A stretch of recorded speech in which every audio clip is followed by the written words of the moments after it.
first speaker, first keynote, I would say, would be I think, setting the tone of this event. So we are happy to also online to greet Mr. Giuseppe Vitiello. He's representing European Bureau of Library Information and Documentation Associations, EBLID. I think it's a very well-known name to all librarians. So please, Mr. Giuseppe Vitiello, take it away. Thank you very much for having invited me and giving EBLID the opportunity of presenting its activities.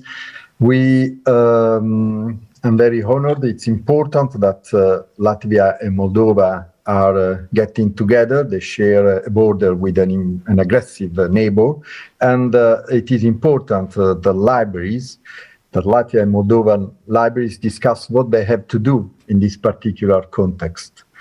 The title of this presentation is about soft power, and it may seem quite strange that this concept, which is normally implemented and applied in international relation theories and foreign policy doctrines, is also discussed within the small world of libraries. But it is important. But perhaps we have first to say a few words about soft power. Soft power is, and sorry, I opened my presentation.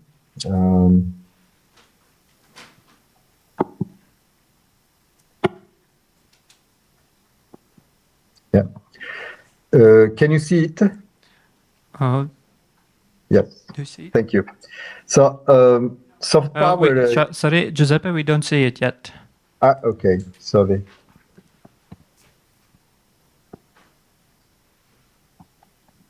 Just a moment.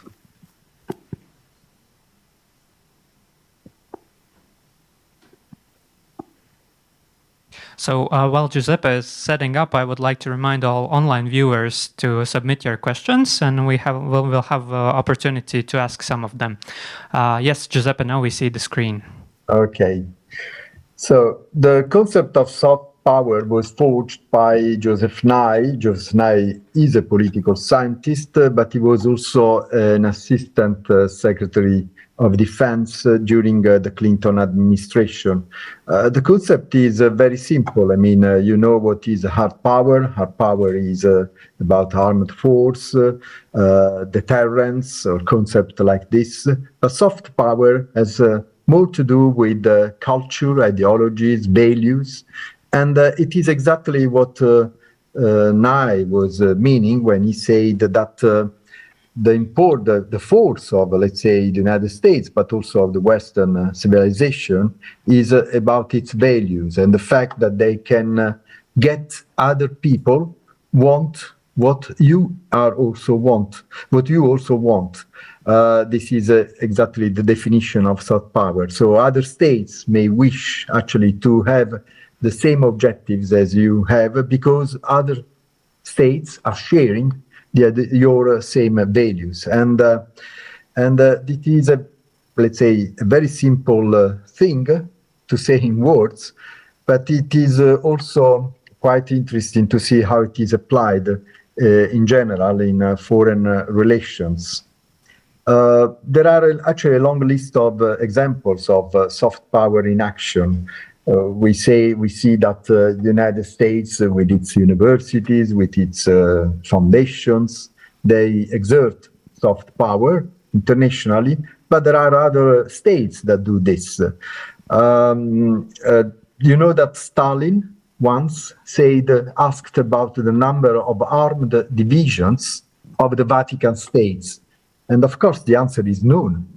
Nevertheless, you see, and you read in newspapers how important the soft power of the Vatican state is, and how important it was, for instance, in building up or in supporting the rise of the Solidarność movement and the collapse of the Soviet-backed governments a few years ago. Also, China is an important soft power because it attracts international men, international students on the basis of its economic power. France has also a relatively important soft power because actually our values, the values in which many people recognize actually their identity, are about equality, tolerance, and freedom, exactly the values that were expressed during the French Revolution. And of course, the European Union also has a soft power. And this is a soft power which is not very much implemented through armed force, because in fact, as you know, the foreign and the security policy of the European Union is always, there are always appeals to reinforce this power, but it is expressed through the panoply of soft norms, soft laws, and this legal culture goes very often well beyond the European borders. Dictatorships are well aware of the external power of the soft power, and also how it is hard to control. And they try to set limitation, both in theories and more often in practice, to the diffusion of alternative cultures. In 2013, the foreign policy doctrine of the Russian Federation, for instance, stated that soft power may be destructive, may be unlawful when it is used, I quote, to exert political pressure on sovereign states and interfere in their internal affairs. When the war in Ukraine broke out, then the foreign policy doctrine of the Russian Federation stated that soft power, myakkaya sila, is not only a mean, is also a mean of popularizing Russian culture and promoting a Russian language abroad, a także bezpieczywającym informacjonie zaprowadzenie razlicznych rosyjskich humanitarnych мероприятий. So it should be also an information support for various Russian humanitarian activities, and we know how brutal, how aggressive can be Russian humanitarian activities. Language is also a way to exert soft power. And in this respect, we can easily say that Russia has done its best to dissipate the soft power it inherited from the diffusion of the Russian language in the Soviet Union. But a counterexample of how of soft power through language can be given by the diffusion of Italy, actually the Italian culture in Albania, for instance, where during the 90s, the TV channels were diffused in Albania, and actually many Albanians could master the Italian language. The result was something like this, that in 1991, a ship, Glora, landed in the port of Bari with 20,000 Albanian. And of course, during the years, the relations between Albania and Italy had their ups and downs, but we can say now that they are excellent. And thanks to diplomatic work, to financial arrangements, and to friendly talks. So now Italy itself was not aware of its own soft power, which was exerted through language. I think that also libraries are hardly aware of how important their soft power can be for the communities they serve.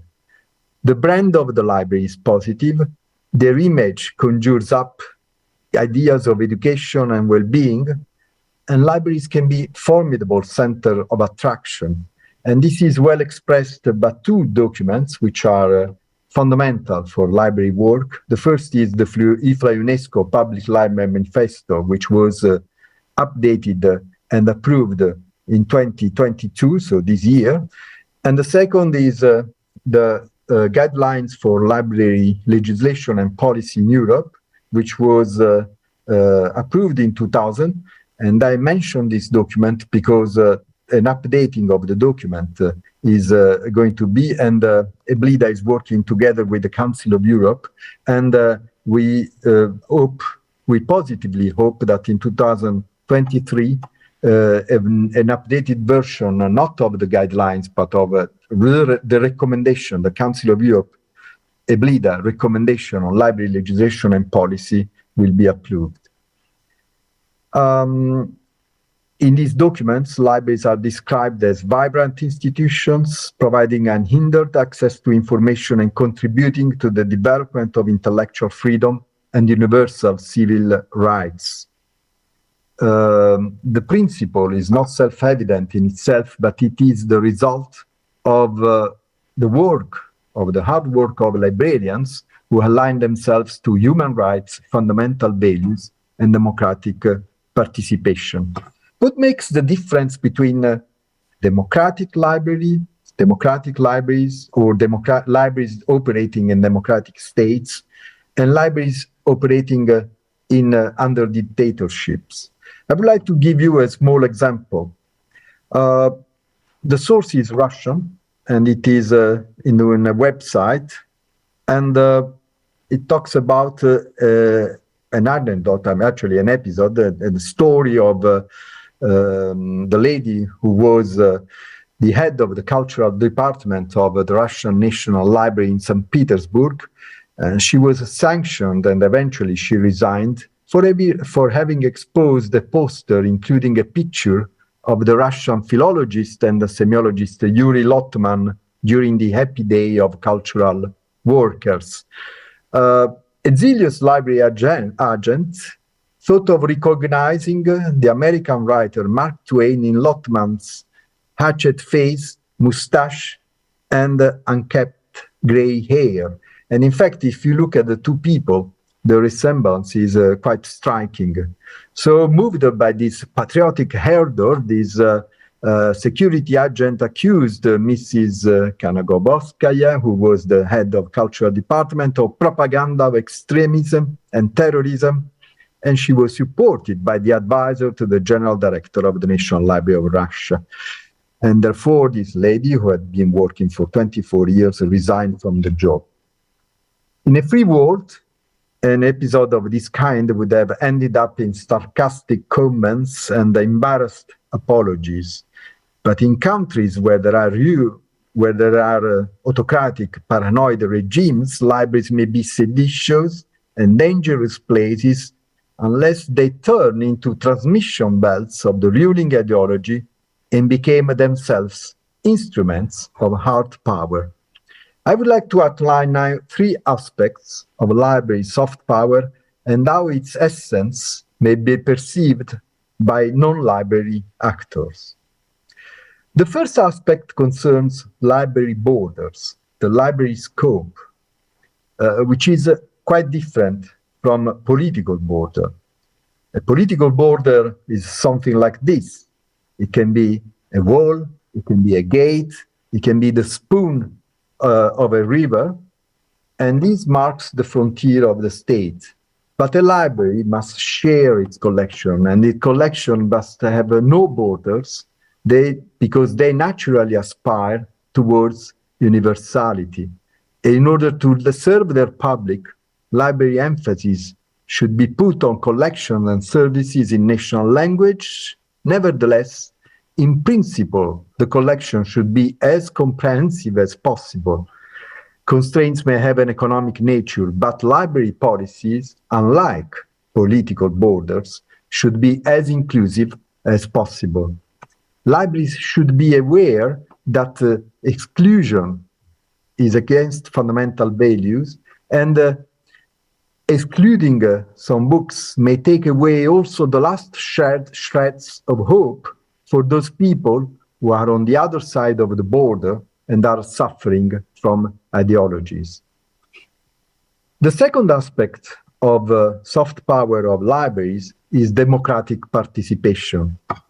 Libraries are often dubbed a third place between home and the workplace, and as an environment where leisure, cultural, and educational needs are met in a stress-free and attractive premise. So libraries are public spaces for individuals who wish to be protected from urban isolation and are a refuge for the poor and the vulnerable.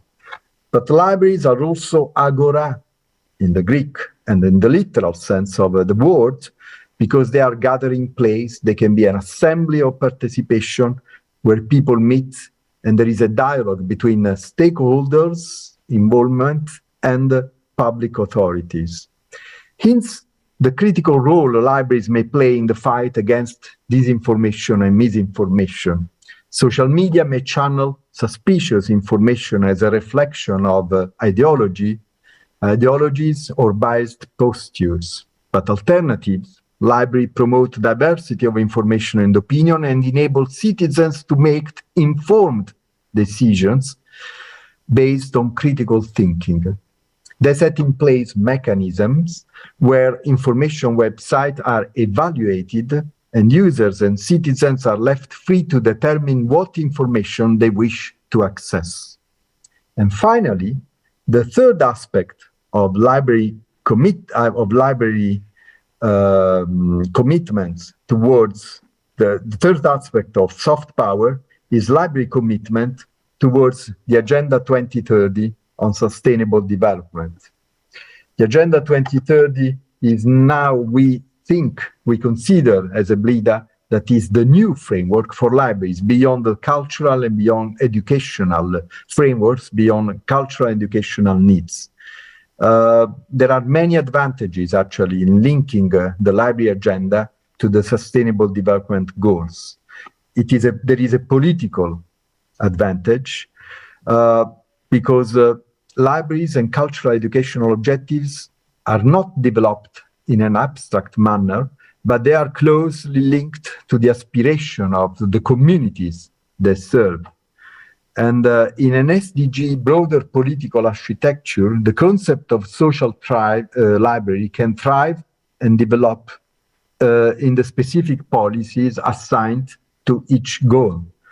And in fact, libraries should be now investing on works with the migrants, minorities, socially excluded citizens, or those with special needs in collaboration with organizations also working in the third sector. And this is not an additional goal, but it should be part of the core policies or the core mission of the library. In this way, libraries can demonstrate the positive influence on the society as a whole.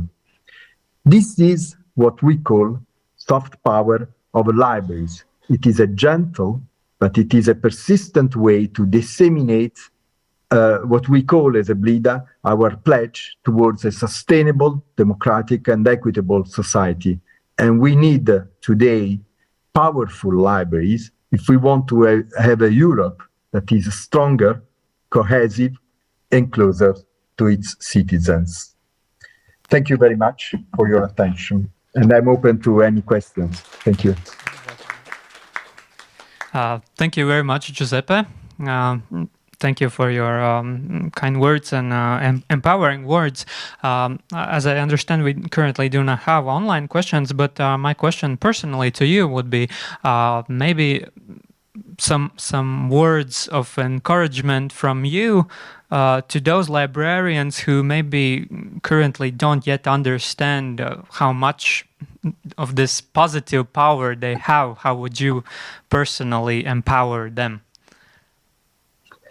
Well, there are many examples of librarians who are committed, and I'm not today's. I mean, there are these great examples coming from your country, from Poland, from Moldova, from Romania, of librarians who are actually concretely helping minorities, migrants, refugees, and this is really the best example. But this, we can do much more actually to support on the one hand Ukraine, but also to support really the cause of libraries that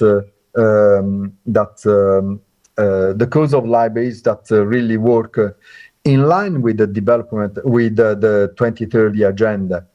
I mean, what is important is when, I mean, you have just to be aware of the work that you are doing, because libraries are eminently sustainable development agencies, but also what is important is that actually you start to think of for whom you are doing this work, for which layers in the society, for which categories of people. When you start to make this reflection, then you understand that you are in a different framework, that you are working in a social, in a sustainable framework. And this is why I think in this way, I mean, we can encourage librarians that they are really doing the right thing at the right moment in the right place.